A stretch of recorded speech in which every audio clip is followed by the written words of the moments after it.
Apo badlungon kayo ni absent sa eskwelahan. Nya karon kaning yang maestra giapas man ang yang apo ba? Giapas balay. Nya miana day ang lolo nga, Dong, tago kay nay mo maestra padulong. Patay juga karon ni absent ra ba ka? Miana po di apo nga, lo tago sad kay ako ra bagiinan ako maestra nga namatay ka. Mao na ni absent siya kay giingnan niya maestra namatay siya. Pagkatawa lang to, amen. So let's open our Bibles in Hebrews chapter 12 verse number 15. Hebrews chapter 12 verse number 15. Okay, akong basahon ang Bible. Ingon ang Bible, looking diligently lest any man fail of the grace of God, lest any root of bitterness springing up trouble you, and thereby many be defiled. So let's talk about this afternoon kaning gitawag nga sin of bitterness. Okay, the sin of bitterness. Unsa nang bitterness? Kaligut-gut. I do believe nga kitang tanan nakabati ta usahay nga natay kaligut-gut sa tong isig ka Kristohanon. Natay kaligut-gut sa tong ginikanan, kaligut-gut sa tong pastor. Mo na tong isgutan karon the sin of bitterness. Maayo ba ni o dili? Let's pray. Father God in heaven, salamat kaayo for this afternoon. Thank you so much for bringing us together here in our church. Salamat that we can worship you despite of this pandemic. Thank you so much for our pastor that you've used him greatly diri sa church to encourage us to preach as your word. Salamat that I can also be able to share your word this afternoon. Please help me. I can't do nothing without you, O God. Please pasabta mi sa yano simple nga paagi sa imong pulong. Dalaygon ka. In Jesus' name I pray. Amen. You may now sit down, please. So, the last years, Charles Flood, reports that after the Civil War in the US, kani si Robert Lee, ning bisita siya sa usa ka Kentucky lady. Nibisita siya sa kaning Kentucky usa sa state sa US, and then nibisita siya ani nga woman. The woman took him to the remains of an old grand tree. Daan na kayo nga kahoy in front of her house. Posible iyaha to nga kahoy, iyaha to nga pinalangga nga ancestor pa nila nga mga nga kahoy sa ilahang yuta. There she bitterly cried. Nangayo siyang simpatiya ni Robert Lee because she cried that the old trees, limbs, and trunk, ang lawas kuno sa kahoy had been destroyed by the federal artillery fire. She looked to Lee, inlantaw siya ni Lee, for a word condemning or less sympathizing her. Nga, nangita siyang simpatiya for her losses. After a brief silence, Robert E. Lee said to that Kentucky lady, "Ma'am, cut it down and forget it. It is better to forgive what happened in the past than to allow them remain, lest bitterness take root and poison the rest of your life." Laliman ka, dugay na kayo nahitabo, pero wa gyud malimti sa Kentucky lady kato nga woman ang nahitabo sa iyahang kahoy ra ganito ha. Nahitabo na ba sa imong kinabuhi mga igsoon ko sa Ginoo nga adunay mga tawo nga nakabuhat imong di maayo ug imong yung gitiman-an ang ilang gibuhat nga daotan sa imo ha? Has there ever been a time? Amen. Don't you know that kana nga feeling bitaw nga nabati nimo kung di nimo malimtan ang gibuhat sa imong isig ka Kristohanon sa imuha, that is called bitterness. Kaligut-gut. Yes, it may be your hurt. But God wants us to put away bitterness because it is sin against God. One of the great, problems in life, in our Christian life, and in our churches, it is visible today, kaning gitawag nga kaligut-gut. Within believers pag yun. Usahay, di ba, visible ra ba kayo?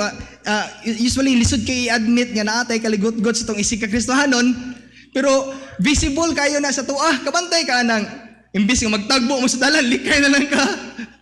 No? Imbis nga magkita mo, magkakumustahin ta mo ni Brad, ni sis, suko man kaniya, so ilikay na lang ka. So obvious siya, di ba? So kung naatay ingana nga pagbati this afternoon, kaligut-gut na. Dili na maayo. Amen? So, dili mahimaya ang Ginoo kung naatay bitterness. So, what is bitterness?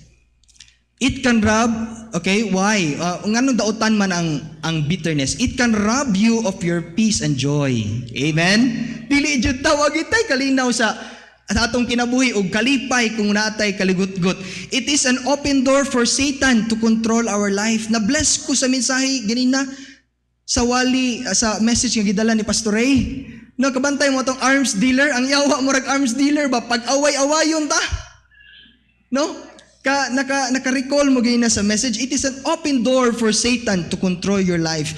It can hurt or destroy your relationship with your papa, with your mama. Usually ra ba kitang mga anak kusog kita musukos ng ginikanan. Labi nagdilian bitaw ta, labi nagkanang pugnan tas to mga gusto. Grabe gyud. Dumtan na to atong ginikanan. Usahay magtanong tag bitterness atong kasing-kasing. It destroys any true relationship with the Lord and will keep you from growing in the Lord. You know, ang plano sa Ginoo sa atong kinabuhi is to grow spiritually. Amen? And kung naatay kaligutgot, lisod kaayo ta mo grow. Kaya makita nimo si Brad, si Sis, mapugnan jud ang imuhang pag-grow di sa Ginoo. Di ba? Gusto sa Ginoo nga wala tayong ani. Alright? So what is the definition of bitterness? It is causing pain, unhappiness, feeling anger, hurt, and resentment, harsh, and acrimonious, which means having ill feelings toward other people. Okay? So the book of Hebrews, where we can see that Jerusalem had been destroyed. Kung basahon nimo ang book of Hebrews sa Bible, makita nimo diha ang mga kaagi sa unang mga Kristohanon. Giunsa sila paglutos during the time of Emperor Nero. Kung nakaila mo na Emperor Nero, grabe. Ang mga Kristohanon, panggabson. Buhi, gabson ka. Paguyod ka sa kabayo, prituhon ka. Sa dako kay nga kawa, prituhon, grabe. Ilansang ka upside down. Grabe kayong nahitabo sa ilang kinabuhi, mga igsoon. No, Christians, no, they were prime candidates for bitterness at the time, but praise be to God and hallelujah to the Most High, because they didn't give up their faith and they didn't let bitterness to rule in their hearts. Sila gay pinaka-prone unta kaniadto. Kay grabe gid kita karon dili naman ta kasulay og kanang kuantano kanang gabson imong lawas or sundangon ka. Kasulay ko sa una nagsulwining mi dito sa Bohol. Tuktok ko sa balay, ayo, muning hatag li ka gospel tracks, pa mo kabalo musulwining sa una, kuy-kuy pamansag ko. Ako gi paon una kay ako may hatag sa gospel tracks, no? Ayo sa Bohol, adjo. Karon pag abri, suko man ni kayo kay gilingugan di ay pag natulting katulog man sa mining adto gud mga alas 2. Gadag sundang. Hawa diri. Grabe dagan ko ay marok ito kung kauban kay layo kayo. Inana no, grabing maka-feel kag kaligot-gut usahay. Nganong man Lord, nganong nangalagad man ta ako dimo? Nangalagad man ta mi. Kita ba, mga Kristohanon? Maka-feel tayo na there was a real danger nga maka-feel tag kaligot-gut. But praise be to God, despite sa tanang mga nahitabo sa itong kinabuhi, we didn't let bitterness to rule in our hearts. Amen? Praise the Lord. Amen? So, the sin of bitterness. Point number 1. The root of bitterness, its cause. Ang ugat sa kaligut-gut, its cause. Hebrews 12:15 says, looking diligently, lest any man fail of the grace of God, lest any root of bitterness springing up and trouble you. Kabantay ka anang root, ugat. Ang tanom, dili mo tubo kung may ugat. Springing up and trouble you. Kanina yung kaligut-gut, makasamok na to. Amen? Makasamok nimo nga kung naakay kontra imuhang amigo, imuhang father-in-law, mother-in-law, imuhang gikaligut-gutan, makasamok na nimo. Amen? So how does bitterness take root in our heart? Before there is a root, there is a seed. The seed is planted and the plant begins to grow. So, dili mo tubo ang usa ka tanom kung dili pagid siya magsugod sa liso. Magsugod pagid tanan sa liso. And then, inig mutubo na siya, mugamot na dayon. Og lisod na kayo ni mo, ibton. Di ba? Akong lulo sa una, kadumdum ko, grabe good, mga palot ang gamot. Kinatsila mo ito ko lulo, magpakawon ko alas 5. Kay uso pa man ang arinola sa una. Papaman kay ng CR. So siya, mangihi siya sa arinola, pagkawon ko alas 5, palabayon ko sa arinola. Ilabay na ko dito sa saging. O kaya dito sa iyang mga tanom, bumbilyab siya, unsa na lang ito tanom sa kong lulo sa una sa mong balay. Karon kung naay mga sagbot diha sa saging, iahadyo kong suguon niya, king, ibta palihog ning, mga, ning kwan ba, ning tubo nga mga dili nag-surround sa iyang tanom. Usahay katong bata pag ka, siyempre, mangusog ka, gahay kay ibton, labi na bitog, niturok ang gamot sa bato, na bitong ugat nga naa sa bato, lisod kitang tangon. Ingon na ana usab kung ang ato ang kasing-kasing na ay kaligut-gut, mugamot yun na mga igsuon, lisod na ginatang tangon. Amen? So root, it exists beneath the surface, invisible to the eye, but very real.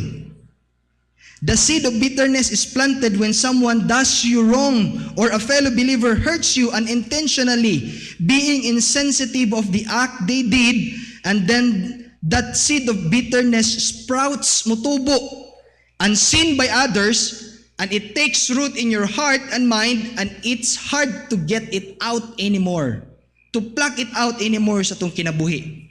You see, bitterness begins when instead of forgiving your papa, when instead you're forgiving your mama, instead of you're forgiving your brother, sister, instead of forgiving your churchmate, we become resentful and bitterness grows towards us. The root of bitterness, its cause. We disregard the grace of God, which is God's unmerited favor. Kaning grasya sa Ginoo, kung mutanong bitaw pagdumot, atong disregard ang grasya sa Ginoo, which is unmerited. Unsa nang unmerited? Undeserved. Di ta ngayon sa grasya sa Ginoo. God forgives the sinners who does not deserve to be forgiven. That is us. Kung naay pagdumot, ang Ginoo kung naay pagdumot, wala unta niya pasayluas to mga sa. Salamat ang Ginoo, wala siya magdumot na to. Amen? Bisan pag ang kita gikalimtan natong Ginoo, dili importante Ginoo ang Ginoo sa tong kinabuhi, usahay di pagid ta mo simba. Lisod pagid kayo pagsunod sa Ginoo. Lisod pagid kayo pagbasa sa tong Bible, lisod pagid kayo pagampo. Despite all of that, salamat nga ang grasya sa Ginoo. We are undeserved to get the grace of God every day. Salamat ang grasya sa Ginoo atong nadawatan. Amen. So God forgives the sinners who are unforgivable. God's word teaches us that forgiveness is not based on merit. It is not based on good works, good deeds, or goodness. Ang grasya sa Ginoo dili wala na siya gi-base ato ang mga maayong buhat, but on the grace of God, because we choose to forgive and not hold resentment in our life. In the model prayer of Jesus in Matthew chapter 6, si Jesus Christ nagpray siya. Matthew 6:12 said, we ask for forgiveness as we are to forgive others. In ang Bible, and forgive us our debts as we forgive our debtors. The word debt means what is owed to us, or in this verse, someone who has offended or sinned against us. Muna gipasabot ang verse. Jesus in Matthew 6:14-15 shows the seriousness of this matter. For if ye forgive men their trespasses, your heavenly Father will also forgive you. But if ye forgive not men their trespasses, neither will your Father forgive your trespasses. Yun ana rasad mga isuon. Ang Ginoo gani nakapasaylo sa tuwa. Kat kita pagha di ta kapasaylo sa mga tao nga nakapasakit sa tuwa. Pasayloon po na to, Dili ba ita perfecto, di ba? Napay perfecto nyo. Dari wala. Kitang tanan makasusala ta. Salamat ang grasya sa Ginoo. We can claim it every day. salamat ta nga ang Ginoo, He made the model prayer that we should forgive others as God forgives us. Ephesians 4:31, let all bitterness, wrath, anger, clamor, evil speaking be put away with all malice. Gusto sa Ginoo nga atong i-put away, atong kuhaon ang ugat sa kaligutgut because it will never give us peace of mind and peace with other believers. Muna gusto sa Ginoo atong i-put away, atong kuhaon, atong walaon sa atong kinabuhi. Okay? So, it is impossible for us to go through life without being hurt by someone. Tinood ba? It is impossible for us to go through life without being hurt by someone. Usahay, masakitan ka sa imuhang pinangga nga karelasyon. Tinood ba? Kung manag-uyab mo, di ba? Usahay, grabing away-away yun, no? Ba nag-asawa mag-away, magani? Usahay, masakitan ka sa imuhang anak. Usahay, sultian ka sa imuhang anak nga, tudluon ba yung ka sa imuhang anak? Sakit, usahay, no? It is impossible for us to go through life without being hurt by someone. Or kita po nakapasakit sa ubang tao. Yes, it's true. Naagid ang kaligutgut, usahay, sa atong kinabuhi. You are hurt by your friends. Gilibak ka sa imong amigo. You are hurt by your churchmate. Balaan mo na si Brad, balaan mo na si Sis, pero libakira man. Mandautay man, balaan mo na. Your co-workers sa SLB. Una yun, badyo ka. Usahay, pasakitan kasi mong boss, pasakitan kasi mong wife, pasakitan kasi mong husband, pasakitan kasi mong anak. Above all, we should learn to forgive and forget because that's what God wants us to do. We should learn to forgive. Amen? Og ayaw gyud pasagdi nga ugat na gyud na ang kaligutgut. Amen? There was a young mother. Bata pa siya, naminyo siya. She was so bitter about her father. Why? Because sa bata pa siya, gi-abuse sa siyang papa. Gigamit siya. Gimolest siya sa siyang papa. She was now married with, children. Na siya yung mga anak. But she was very bitter of her past. Her father was a pastor. Yang papa pastor. Her mother stood with her father, as did the church members do, because wala man kabalo ang mga church members nga munay nahitabo siyang kinabuhi. And then one day, her father privately, gisikreto siya istorya. You have no right to destroy my ministry. She was the victim, and yet she was treated as if she had done wrong. That woman was fighting bitterness. There was a young Christian man, grabing faithful siya sa iyang trabaho. But one day he was fired. Gi-out siya sa iyang trabaho because he was honest. Honest siya and he refused to do bad things. Gisugo siya siyahang boss nga buhaton ni gidautan. The company prospered, but he loses his job. What do you think ang sinabati niya? Kaligutgut, di ba? Grabe ni hawa ko, pero grabe ni tubo niya po ng kumpanya. Pero gipahawa siya tungod kay he was honest. Brothers and sisters are bitter with each other because of the wealth of their parents. Muna magbantay ta. Magbantay mo di ay kanang nanay mga naabot na sa kinabuhi ba mga blessing nga gihatag sa Ginoo sa imuha kay moabot basin unya ang imong mga anak mo nang atong dalon gyud atong anak sa simbahan ato gyud tudluan sa pulong sa Dios kay basin og unya kuwaon ka sa Ginoo kamong ba nag-asawa imong mga anak mag-away sa inyong katigayunan.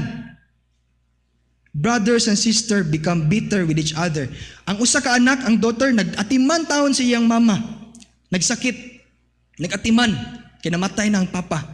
Well, ang ubang mga anak nag-ampong mamatay ng tani si mama. Kaya magbahay na taan ang atong katigayunan. One daughter, nag-atiman yun, ayo, day and night, nag-atiman sa iyang sick mother at great expense of money and time. The last will and testament was read by the lawyer, and she gets no more than the other. Gamay pag siyag bahin. What do you think? O sinafeel niya? Bitterness. One child is praised. Na kay 5 kabuk anak, unya ang isa diha, bright yung kayo. Grabe gid kanunay gid mong, oy dong kanon. Grabe gid ninduta gid kay paningkamot ug eskwela dong, palitan ti ka og bike, palitan ti ka og cellphone basta maningkamot kag ayo. Pero ang uban nga anak nimo nga murag di nimo paborito, ang kunay achievements, wala lang nimo. Mo na magbantay ta mga parents. Ako hapit naman jud ko mga parents kay no, mga anak na ko asawa next month, Lord willing. Pero kamo nga nanay mga anak, bantayan na to nga wala tay favoritism sa atong mga anak. Amen? Because it could cause bitterness in their hearts. Unya, labi nagmugamot, lisod na kay nakwaon. All these things that I've mentioned, many things can cause bitterness to take root in a person's heart. Those examples, mga higala, mo to'y mga rason nga usahay makagamot ang kaligut-gut sa itong kasing-kasing. Point number 2, the sin of bitterness, the root of bitterness is caused. Point number 2, the fruit of bitterness, its result. What are the results of bitterness? Unsa may mga resulta kahabad king aning kaligut-gut? Well, letter A, bitterness causes harm to others. You know, it will rob the joy in your life. Ang kaligut-gut mo dala nimo na sa kadautan ug mawala imong kalipay. Young men, young women, kung ipasulabi nimo ang kaligut-gut sa imong kasing-kasing, you will lose your joy and you can cause harm to others. For example, kaning pag-uyab-uyab mo na magini, kanunay magita tambagan sa tong pastor. Usahay no tambagan tas tong ginikanan. We praise the Lord nga si Pastor Ray magwali gyud about niya anak, wa man tabawali, wala tabawali young men, young women, wala tabawali nga mangita kag partner in life. Basta iampo namo si Ginoo. Amen. So usahay kaning atong ginikanan tambagan ta nga dong. Day, ayaw na lang na siya. Basin og magmiserable ang imong kinabuhi kung siya imong pilion. Unya kita pod mga anak nga atong una-una, anong butan makus kong mama, no? Butan makus kong papa, no? Nanadayin kay kaligut-gut. Musukol na dahin kasi mong ginikanan. Di na dahin tamahimong panalangin sa church. Usahay atong pastor magwali, yam ira na lang nato atong pastor. Labi na mutambag bahin yung nanang ang mga topic. Kaya nga naman, we hold resentment and bitterness in our life. Gusto sa Ginoo nga walaon na to na mga igsuon. Amen? You will never have joy and peace of mind in life kung naa kay ingon ana. That's true. That's true. No, akong mama mutambag yun adong pangita lang yun og maasawa nimo nga kanang kabubuton sa Ginoo. Salamat ko nga gihatag yun sa Ginoo akong asawa. No? So salamat na nga kamo nga maminyuay na, giampo manghanan nyo na si Ginoo. That's the will of God for you. Amen? Katong wala pa, nag-searching pa, kung tabagan, tas ito ginikanan, tabagan, tas pastor, atong dawaton, atong i-evaluate, sakto baga, anong baga, ginabasin, nasayop yun ko sa kong desisyon. Amen? And you will never, magmahay, di ka magmahay gyud sa imong kinabuhi kung imo ang paminawon ang tambag sa ginikanan ng pastor. Amen? You remember Cain? Nahisgot ni Pastor Ray ganina. Si Cain. Okay, we are talking about harming others. It can cause harm to others. In Genesis 4, number 3, no, in the process of time, it came to pass that Cain brought of the fruit of the ground an offering unto the Lord. By the way, ani nga time nag-offer si Cain ug si Abel. Pinaka the best of their naa nila. Well, si Cain, he is a gardener. Si Abel, he is a attendant of flocks, herdsman. And Abel, he also brought of the firstlings of his flock and of the fat thereof, and the Lord had respect unto Abel and to his offering. But unto Cain and to his offering he had not respect, and Cain was very wroth, and his countenance fell. And Cain talked with Abel his brother. Nasuko siya. And it came to pass when they were in the field that Cain rose up against his brother and slew him. You see, ang kaligut-gut modala nag-harm sa ubang mga tao. Even sa imuhang isika Kristohanon, even sa imuhang family, kundi na to bantayan. Amen? Letter B, bitterness will sadden your spirit. Bitterness will sadden your spirit. You know, bitterness is a depressant. Kaning natin kaligut-gut maka-depress, maka-stress. You know, there is a saying, there is no happy, bitter person. Wala gyud tao nga malipayon nga naay kaligut-gut sa iyang kasing-kasing. Tinuod, di ba? Wala gyud kung wala ka naka-smile diha karon. Maybe na kay kaligut-gut smile pud mo diha. Amen no? Kay malipayon man ta. Anak na goto sa Ginoo, naagog ka sa church. You better smile, di ba? You better magtagad kasi mo ang isip Kristohanon. Kung mulabay si Brad, si Sis nga nakabuhat ni mo kanang isang nasakitan niya, ubos ko gamay ra ko kaayo. Ayaw na panumbalingan na imuhang kaligut-gut. Tagda na lang siya. Amen? Smiley ba? Ayaw og likay. Kay maot kayo ng nakit kita-kita ra diri niya. Away pa kita, di ba? Amen? So salamat nga ipahimangnuan ta this afternoon that bitterness will sadden your spirit. It will make you critical and negative. It will blow out the candle of joy in your heart. It will rob you of getting any enjoyment out of life. You see, God wants us to enjoy our Christian life. Spiritually, physically, materially, and financially. God's design is to be able for us nga mahimutang blessing ngadto sa uban. Lisod kita mahimong blessing sa uban kung naghold tag bitterness atong life. Amen? So, you remember Jonah? Jonah was, gimanduan siya sa Ginoo to preach unto the city of Nineveh. Okay?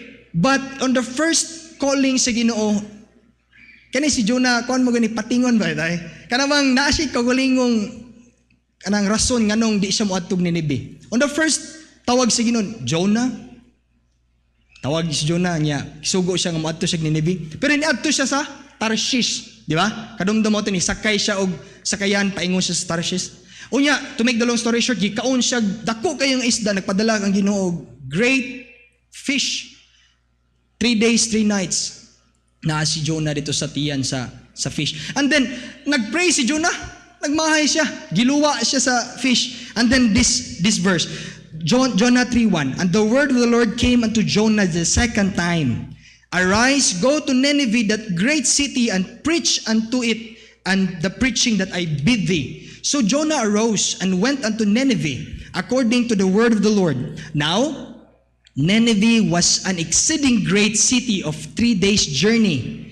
And Jonah began to enter into the city of a day's journey. And he cried, nag-preach si Jonah and said, yet 40 years, 40 days, and Nineveh shall be overthrown. Nagwali si Jonah about, repentance. So the people of Nineveh believed God. Praise the Lord. And proclaimed and fast, and put on sackcloth from the greatest of them even unto the least of them. Don't you know, pila to katao? 120,000 people of Nineveh repented and believe in the Lord. But, kaya nagisgot matagsadin your spirit, di ba? Jonah 4 verse number 1. But it displeased Jonah exceedingly, and he was very angry. Nakabasa mo sa Bible niyo, nga verse? Verse number 3. Therefore now, ingon si Jonah, O Lord, take, I beseech thee, my life from me. For it is better for me to die than to live. Why Jonah has a bitter spirit? Nasa verse number 2 ang tubag. And he prayed unto the Lord and said, I pray thee, O Lord, was not this my saying when I was yet in my country? Therefore I fled before unto Tarshish, for I knew that thou art a gracious God and merciful, slow to anger and of great kindness, and repentest thee of the evil. Kabalo si Jonah from the start that God was gracious o merciful. Nga kung ang mga tao sa Nineveh makarealize sila nga ang Ginoo tinuod, and then they will repent, ang Ginoo mo pasaylo, and God will spare them. The prophet Jonah was angry at their repentance because he would rather see them destroyed. Gusto ni Jonah nga makita niya ang Ninibe, mga katawan si Ninibe nga pamatyon si Ginoo. It will sadden your spirit kung nakay kaligot-got. Nagkaligot-got si Jonah. Nasuko siya sa mga tao. Gusto ni Jonah. Why? Because Nineveh was a capital city of Assyria, a ruthless and warlike people who were enemies of Israel. Nineveh's destruction would have been seen as a victory for Israel. Muna ginahuna ni Jonah. But lahi ang sa Ginoo. Gusto sa Ginoo ang alawason ng mga tao. You see, it will sadden your spirit. Maskin pag nangalagad ka sa Ginoo, grabe Ginoo mong pagpaningkamot, pagsunod sa Ginoo. Kung di mo bantayan ang kaligot-got, it will sadden you. Letter C, it will sicken your body. You know, there's a saying, not every sick person is bitter, but every bitter person will eventually get sick. I repeat, not every sick person is bitter. Dili tanang tao nga maskiton, nay kaligot-got, basin og nasa sakit, di ba? Gilantan, sakit sa tiyan, nagud siya balatian, but every bitter person will eventually get sick. Kabantay ka nga, maluya ka? Maluya ka, no? Labi na makita nimo ang tao nga nakapasakit nimo, you will get sick. Letter D, bitterness will defile others around you. Imong lantaw sa ubang tao, hugaw na. Dili na gid sila blessing sa imuha. Okay? So, let's jump off. Point number 3. The sin of bitterness, point number 1. Okay?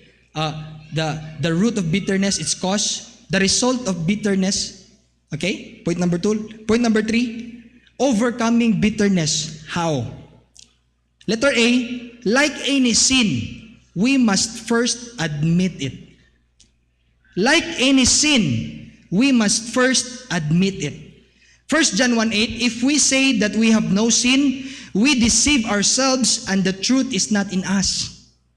If we confess our sins, He is faithful, ang Ginoo faithful, and just to forgive us our sins and to cleanse us from all unrighteousness. Verse 10, if we say that we have not sinned, we make Him a liar, and His word is not in us.